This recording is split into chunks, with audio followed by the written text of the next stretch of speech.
A paz do Senhor a todos. Estamos iniciando mais uma aula de nossa escola bíblica dominical, sala dos juvenis, faixa etária entre 15 e 17 anos. E nós estamos iniciando hoje a nossa primeira lição do nosso primeiro trimestre de 2021. 2020 já se passou e nós vimos o quanto que foi complicado toda a questão do ano 2020, mas esse ano de 2021 nós já vamos iniciar esse trimestre estudando a respeito de um tema bastante importante para nós, para a Igreja de Cristo, para todos, que é a respeito da Igreja, o corpo de Cristo. Nós vamos estudar especificamente a respeito da Igreja, que ela é o corpo de Cristo. O que é a Igreja, como que se dá a Igreja, de onde surgiu a Igreja, desde quando existe Igreja, o que é a Igreja, dentre outras situações semelhantes a essa que nós estaremos estudando ao longo do nosso trimestre, primeiro trimestre de 2021. E a nossa primeira lição de hoje é a lição que tem como título: A Igreja é um projeto de Deus. A Igreja, ela é um projeto de Deus. E antes de iniciarmos aqui a nossa lição propriamente dita, eu convido você a se inscrever no canal da Escola Bíblica Dominical, a compartilhar esta aula e também dar o seu joinha, dar like nesta aula, para que outras pessoas, para que ela se torne mais visível e outras pessoas também possam refletir a respeito dos assuntos aqui tratados. Então, nós vamos hoje ter como objetivo nessa lição, que a Igreja é um projeto de Deus, nós teremos como objetivos aqui definir o termo Igreja. Iremos vamos definir o termo Igreja. O que é Igreja? O que quer dizer a palavra Igreja? O que ela engloba? O que ela significa? Também vamos discutir sobre o ministério da Igreja revelado por Deus, principalmente ao apóstolo Paulo. E vamos mostrar duas perspectivas pelas quais a igreja pode ser vista. A igreja, ela pode ser vista a partir de duas perspectivas. E nós iremos ver quais são essas perspectivas. A igreja, ela pode ser vista por algumas perspectivas e nós iremos estudar essas principais, que são duas que nós iremos ver. E o nosso texto bíblico, para iniciarmos aqui, está lá em 1 Coríntios, capítulo de número 12 e o versículo 27, que diz assim: Ora, vós sois o corpo de Cristo e seus membros em particular. Mais uma vez, ora, vós sois o corpo de Cristo e seus membros em particular. Eu e você somos o corpo de Cristo, fazemos parte de Cristo, ou seja, temos de Deus essa tão linda declaração. É uma declaração de amor quando Cristo fala que nós fazemos parte dele, que nós somos parte do corpo dele. Sabe por quê? Quando nós amamos uma pessoa e nós gostamos muito dela, o que nós falamos para a pessoa? Que aquela pessoa é parte de nossa vida. Jesus, ele olha para mim e para você, e como igreja, ele olha para nós e fala assim: olha, você adolescente aí, você João, você Mateus, Maria, Lúcia, seja lá qual que seja o seu nome, ele olha para você, chama pelo seu nome e fala assim: olha, você é parte da minha vida, você é parte de mim. Tanto é que ele acaba dando a própria vida, já deu a própria vida por todos nós. Ou seja, nós somos de fato parte da vida de Jesus. Nós somos parte da vida de Jesus. E isso é muito importante.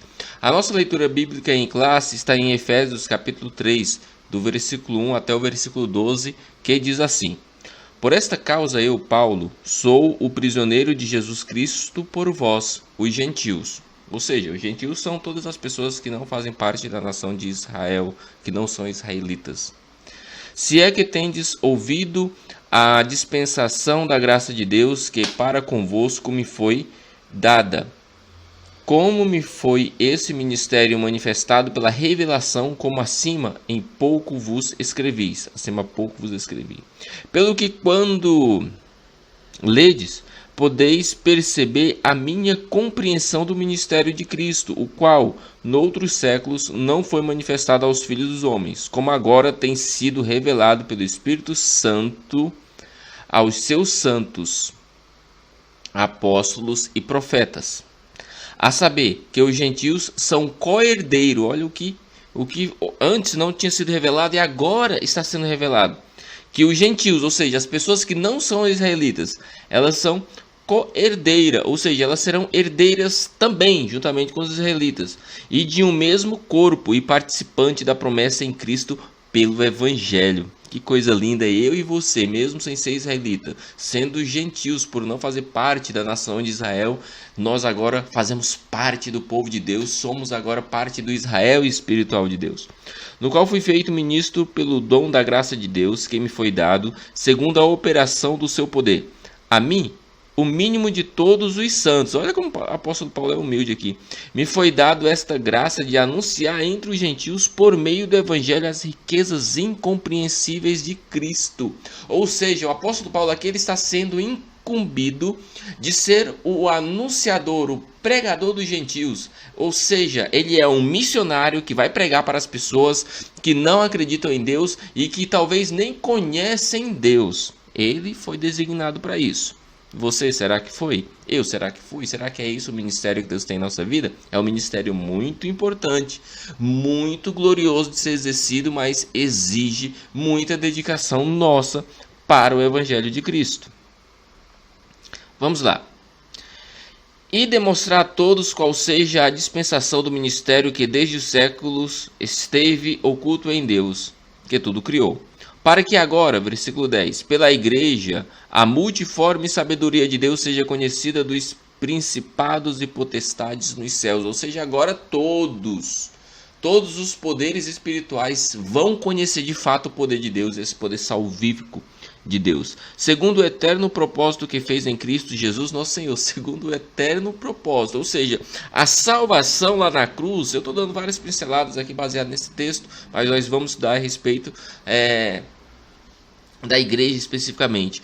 O propósito de Cristo de salvar a humanidade, de fundar a sua igreja, é desde a eternidade, é um propósito eterno. E versículo 12, no qual temos ousadia e acesso com confiança pela a fé. Ou seja, nós temos agora aqui o próprio apóstolo Paulo, ele está aqui falando à comunidade que morava lá em Éfeso, na Grécia, ele está falando a respeito do seu chamado e do que ele faz para o evangelho. E ele está falando especificamente aqui a respeito da igreja. Ele está falando que a igreja ela é um projeto de Deus mesmo antes da fundação de tudo, porque é um projeto eterno de Deus. Quando Cristo morreu na cruz, ele morreu por a sua igreja. Ele morreu para dar vida e trazer e restaurar e criar um novo povo, e esse novo povo chamar de igreja de Cristo, de separados de Cristo. E nós iremos ver isso com melhores detalhes. Observe o que fala Mateus capítulo 16 e versículo 18. E eu lhe digo que você é Pedro, e sobre esta pedra edificarei a minha igreja, e as portas do Hades não poderão vencê-la. Ou em outras traduções fala, e as portas do inferno não poderá vencer. A igreja ela é um propósito de Deus.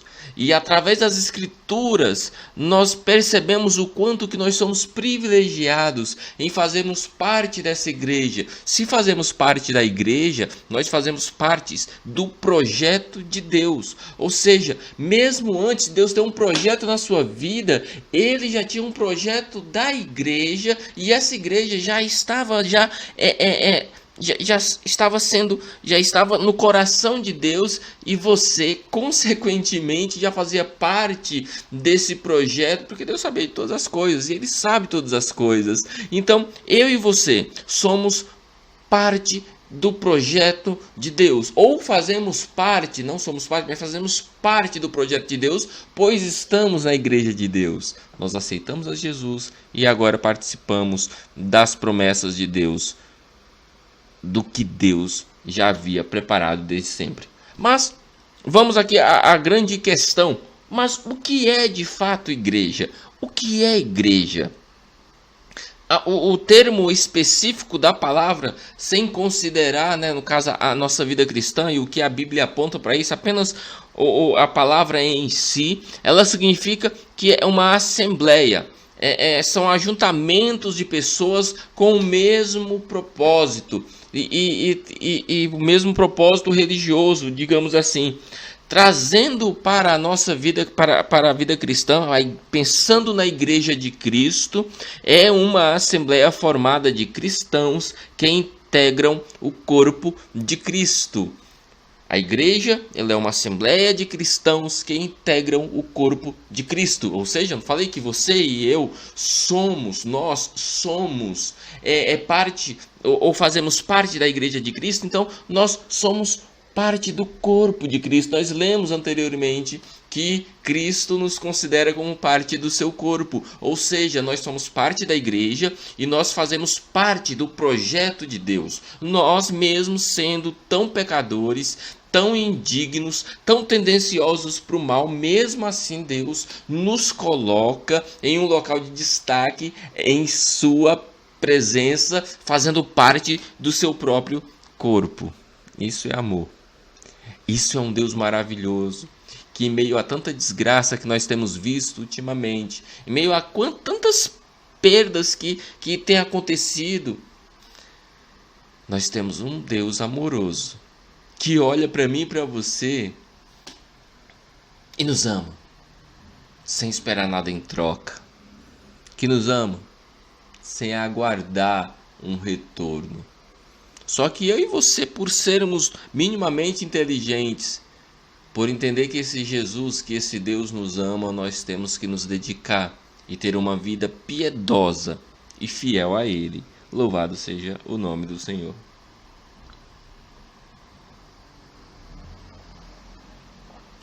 Mas vamos lá, ainda no sentido original da palavra igreja, né? Pensando aí na etimologia da palavra igreja, no grego, igreja, ela é escrita com eclésia. Igreja em grego é eclésia, EKKKESIA,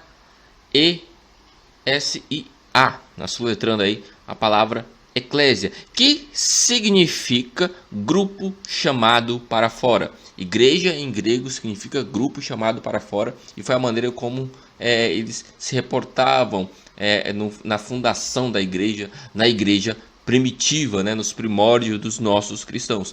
Por que chamado para fora? Por que esse termo faz sentido? Igreja chamado para fora. O que tem a ver isso? Não seria chamados para dentro? Não. Por que seria chamados para fora? Porque imagine só, as pessoas viviam naquela época em Israel sob o Império Romano, fortemente influenciado pela cultura helênica, pela religião grega. Eles viviam lá misturado, coisas de Roma, coisas da Grécia. Então eles eram extremamente idólatras e eles tinham lá suas religiões. E envolvido com tudo isso, existia o judaísmo. O judaísmo estava deturpado nessa época porque os sacerdotes simplesmente tinham se mancomunado juntamente com o Estado. E olha, eu já falei isso em aulas anteriores. Quando a igreja se junta com o Estado, com política, né, vamos dizer assim, para atualizar mais aqui a coisa, as coisas não vão bem, não funcionam bem. Então estava lá, igreja lá estava misturada lá, o judaísmo, né, a religião lá judaica estava lá, era a religião, né, digamos que oficial do Império Romano, estavam lá vivendo. E as pessoas estavam ali também acostumadas com aquela vida, e eles eram religiosos. Eles não eram de fato pessoas tementes a Deus. Existia sim alguns que temiam de fato a Deus, mas a grande maioria não. Eles estavam muito mais Eles temiam e respeitavam muito mais o imperador, que tinha lá o status, tinha status divino, né? Consideravam como uma divindade. Eles estavam muito mais preocupados em servir a religião do que ao Deus da religião. Então, as pessoas estavam dentro desse contexto. Quando aparece a igreja de Cristo, e Cristo funda a igreja, aparecem os primeiros cristãos, que de fato a igreja é fundada, daí eles são chamados para fora daquele sistema corrupto e falido, que era a antiga religião. Então, Jesus, Cristo, ele te chama, ele te convida, ele convida a mim e a você a sairmos de dentro das coisas ruins, das coisas que não prestam, dos costumes maus. A Bíblia fala que as más companhias, elas corrompem os bons costumes. Então, Jesus, ele te chama para fora, porque você é igreja de Cristo, você é membro de Cristo, eu sou membro de Cristo. Então, nós temos que sair de dentro das coisas ruins, do que nós estamos envolvidos, que é ruim, sair e irmos para fora. E esse para fora, na verdade, nós estamos adentrando a igreja de Cristo. Por isso que o sentido grupo chamado para fora é um grupo que foi convidado. Jesus, ele olha para você na situação em que você está, talvez aí envolvido com coisas erradas. Jesus, ele te chama para fora disso, para que conheça de fato o Evangelho. João 8,32 fala: e conhecereis a verdade vos libertará. Quando eu estou dentro de algo, eu estou oprimido e preso, mas ele te chama para fora para que você tenha agora plena liberdade, porque você conhece a verdade. A partir do momento que você conhece a verdade, ela te liberta. Porque é Cristo que é o autor da verdade, ele é que te liberta. Por isso que ele te tirou das amarras do inimigo e te trouxe para fora. Louvado seja o nome de Jesus. Então o termo igreja é chamado para fora. Lá no grego, né, como está escrito, eclésia, significa chamado para fora. E é isso que nós somos, chamados para fora. Ao vermos esses significados de igreja, nós entendemos que nós temos algumas responsabilidades. E nós temos responsabilidades e deveres. Pensando nos deveres, eu, como chamado para fora, eu não posso ter uma vida parecida com a que estão lá dentro, né? Agindo de maneira ruim, né? De coisas que não fazem sentido para a nossa vida.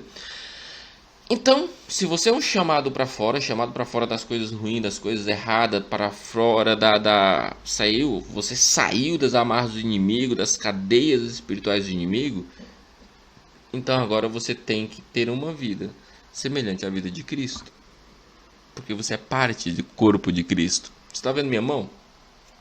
Minha mão, ela faz parte de mim. Então, para que ela faça parte de mim, ela tem que agir de acordo com o que tem aqui na minha mente, no meu cérebro. Os comandos que eu mando, ela faz. Cristo, ele é o cabeça da igreja. Então, se você é parte do membro de Cristo, o que Cristo pensa para você fazer, você tem que fazer. E o que Jesus pensa para que eu e você façamos é o amor, é amar o próximo, é perdoar, é evangelizar, é fazer a obra de Cristo. Eu e você, como membros de Cristo, nós temos que fazer isso. Continuando, Romanos capítulo 10, versículo 9, fala da seguinte maneira: se você confessar com a sua boca que Jesus é o Senhor e crer em seu coração que Deus ressuscitou dentre os mortos, será salvo.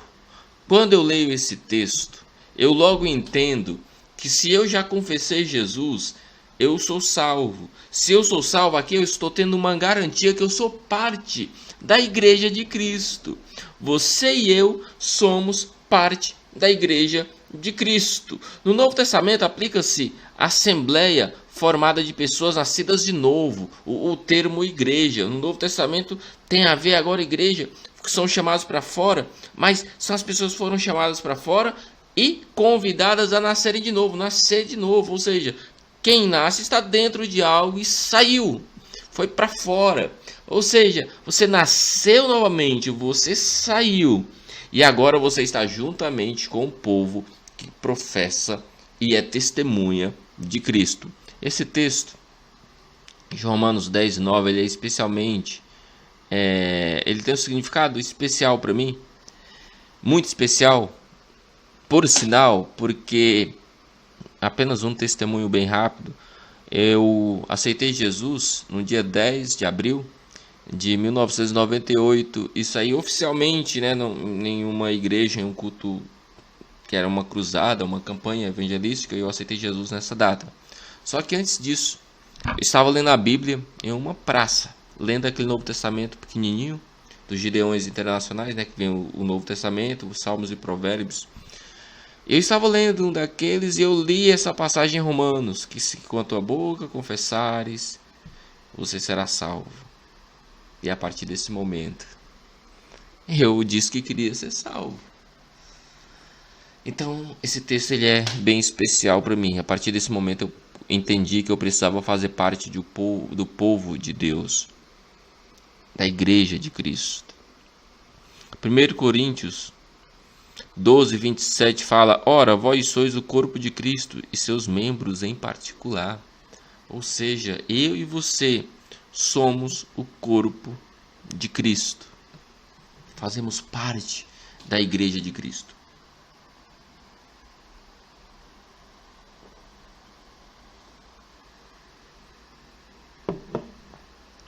Vamos lá. Quais são, né, as duas perspectivas aí, as duas visualizações que nós temos da igreja?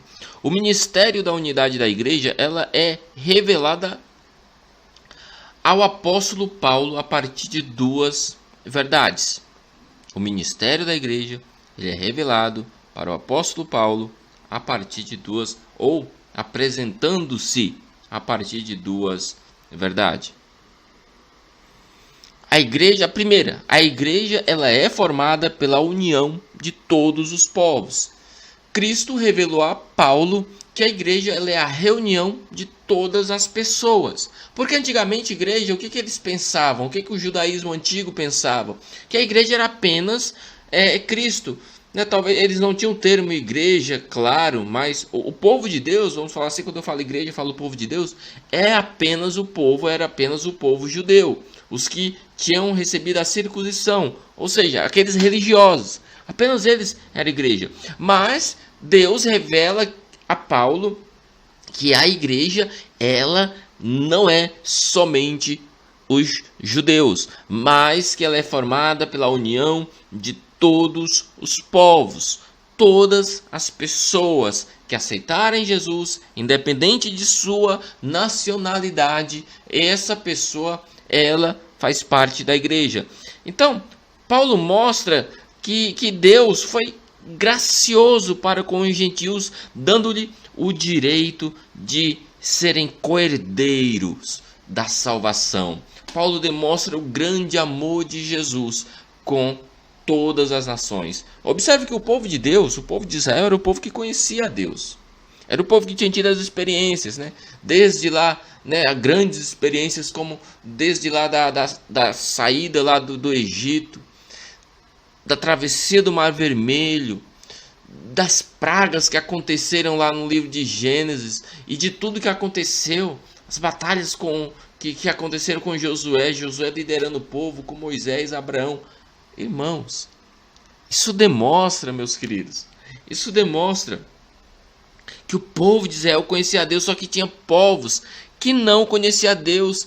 E esse Deus, esse bondoso Jesus, foi tão amoroso e é tão amoroso que não apenas para aqueles que já conheciam, que é o caso do povo de Israel, com suas grandes experiências com Deus, ele também dá oportunidade a todas as pessoas, a todos aqueles que querem e aceitam a Jesus, aqueles que confessam com a sua boca que Jesus é o Salvador, aqueles que entregam a sua vida a Jesus. Esses começam agora a fazer parte da Igreja de Cristo e a ser Igreja de Cristo. Então a primeira perspectiva aí apresentada a Paulo, a primeira verdade apresentada a Paulo é que a igreja é formada pela união de todos os povos, independente de sua nacionalidade.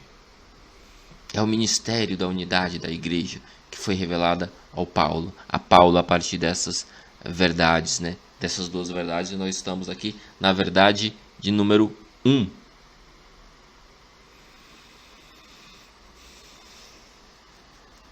Se você quiser entender um pouco mais sobre essa vida do apóstolo Paulo pregando a respeito para os gentios, né, na própria Bíblia, você pode dar uma conferida em Atos capítulo 21 e 22. Você vai ver como os judeus se lançaram contra os apóstolos por ele pregar o evangelho também aos gentios. Você irá perceber a dificuldade que os apóstolos tiveram, que o apóstolo Paulo teve em particular, porque ele foi o apóstolo dos gentios, né, considerado isso. Porque os judeus não queriam que o evangelho fosse pregado para os gentios. Os gentios são todos aqueles que não fazem parte ou que não são israelitas. Então, dá para você entender bem aí. Atos 21 e 22, você vai ver o que acontecia, porque o burburinho dos religiosos quando os apóstolos anunciavam e começaram a anunciar Cristo para todas as pessoas. A outra verdade, né, revelada a Paulo, das duas, é que a igreja ela deve anunciar a todos o plano eterno de Deus. A igreja deve anunciar a todos o plano eterno de Deus. Primeiro é que a igreja ela é formada por todos os povos.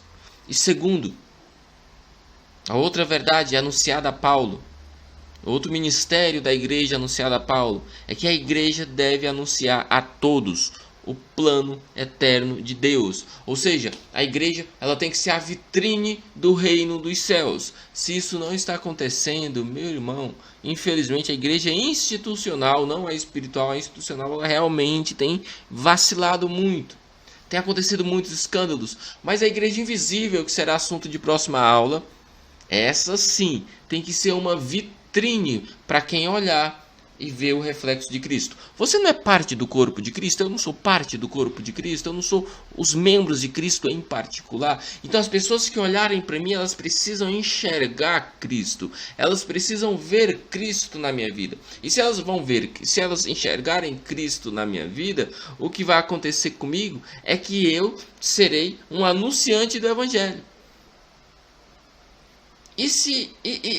Isso se você ficar calado. Se você falar e for um evangelista contumaz, o evangelista de fato, que chega para a pessoa lá e começa a falar do evangelho de Cristo, aí você vai estar sendo de fato um propagador do reino dos céus, um anunciador das boas novas. E é pelo evangelho que você e eu, que a igreja anuncia, que todos os povos, que as pessoas, independente de que nacionalidade tenham, que todos os povos se juntam em um só propósito para adorarem a Deus. Saem do sistema corrupto do mundo, entram na igreja e formam a igreja. E aí começam a adorar a Deus.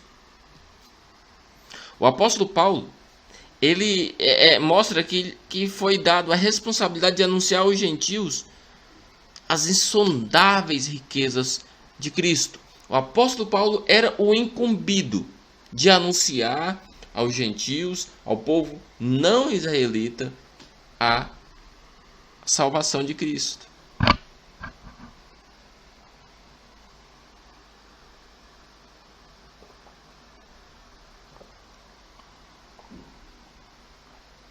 Além do poder de Deus, da gloriosa manifestação de Deus ser conhecida dos homens, e ser o apóstolo Paulo aquele que anuncia para os gentios a salvação, o próprio apóstolo Paulo também fala no texto que nós lemos, isso é apenas a nível de pincelando a curiosidade, que a multiforme sabedoria de Deus tornou conhecida também dos poderes e autoridades das regiões celestiais. Ou seja, podia ser que o inimigo não sabia todo o poder que Deus tinha. Tanto é que não sabia mesmo, né, que ser semelhante a Deus. Então ele não sabia do potencial de Deus. E aí Deus ele se fez conhecido. Através de sua manifestação gloriosa na cruz, ele se fez conhecido e mostrou quão poderoso ele é, porque ele morreu e ele mesmo ressuscitou. Agora, qual é a dimensão da igreja? Eu falei que nós íamos estudar sobre isso na lição posterior, mas na verdade já vamos falar sobre isso nessa lição. Qual é a a dimensão da igreja. Como que nós enxergamos a igreja? Bem, a palavra igreja em si, ela pode ser vista de duas perspectivas, que é a igreja visível e a igreja invisível. Há duas perspectivas para a igreja. Quando você falar em igreja, há duas perspectivas. Você tem que considerar esses dois pontos. A igreja invisível, porque existe a igreja invisível e existe a igreja visível. A igreja visível, ela representa a cristandade composta por membros de denominações presentes em toda parte. A igreja visível é aquelas pessoas que você conhece. A igreja visível digamos que sejam as denominações, Assembleia de Deus, Igreja Batista, Igreja do Evangelho Quadrangular, e por aí vai. Essa é a igreja visível. A igreja visível é o irmão que você sabe que serve a Deus também, mas você nem sabe de qual igreja ele é, mas você sabe que ele serve a Deus. Essa é a igreja visível. A igreja visível é aquela que você vê que é uma igreja, mas nem sempre é. Vamos comentar mais para frente isso. A igreja visível, ela é aquela que pode ser vista, que é palpada. Inclusive essa igreja visível, quando alinhada com a igreja invisível, quando ela está de fato servindo a Deus, é ela que age aqui na terra como testemunha de Deus, como testemunha de Jesus, como testemunha de Cristo, da salvação. É ela que faz isso. E nós temos também a igreja visível, né? Como já falei, nós temos também a igreja invisível, que é uma outra perspectiva. Ou seja, duas dimensões a igreja possui: igreja visível e igreja invisível. Nós já vimos a igreja visível e agora vamos ver a igreja invisível, que ela é formada por aqueles que foram verdadeiramente nascidos de novo, comprometidos com Cristo e sua palavra. A igreja visível é aquela que você vê. Você vê o irmão, você vê a pessoa que diz ser evangélico, você trata ele como tal, mas você não sabe do coração de fato dele. Mas a igreja invisível é aquela que muitas vezes você olha e nem sabe, mas de fato a pessoa ela é alguém que serve a Deus. Ou seja, a igreja invisível são todos aqueles que se falam, que falam que servem a Deus, que são a igreja. Mas a igreja invisível é os que verdadeiramente são servos de Deus. A igreja invisível é aquela que somente Deus vê em sua plenitude. Você com certeza vê alguém que de fato serve a Deus, mas Deus ele vê em sua plenitude. A igreja visível é aquela que nós enxergamos, faz parte os templos e as pessoas que você conhece. Agora a igreja invisível é a igreja verdadeira de Cristo, que existe e que Cristo consegue e pode ver.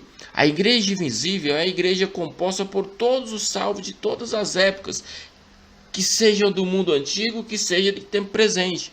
A igreja invisível ela é composta pelos salvos, mas não pelos salvos vivos, mas os salvos que já se foram, os salvos que já descansam no Senhor.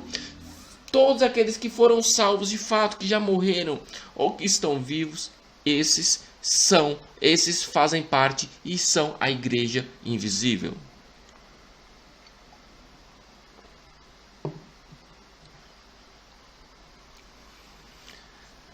Não é muito fácil identificar quem pertence à igreja visível e invisível, porque a Bíblia fala a respeito do joio e do trigo.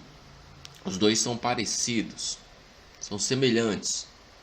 Você não pode arrancar o joio porque pode ser que o trigo vá junto. Porque você não sabe se de fato você está arrancando o joio ou um trigo. Então os dois têm que crescer junto. Então não cabe a nós julgar quem faz parte da igreja visível ou da invisível. Porque, de fato, quem faz parte da igreja invisível faz parte da igreja visível. Agora, quem faz parte da igreja visível nem sempre faz parte da igreja invisível. Eu posso ser apenas o religioso que vou aos cultos, mas talvez meu coração esteja afastado de Deus.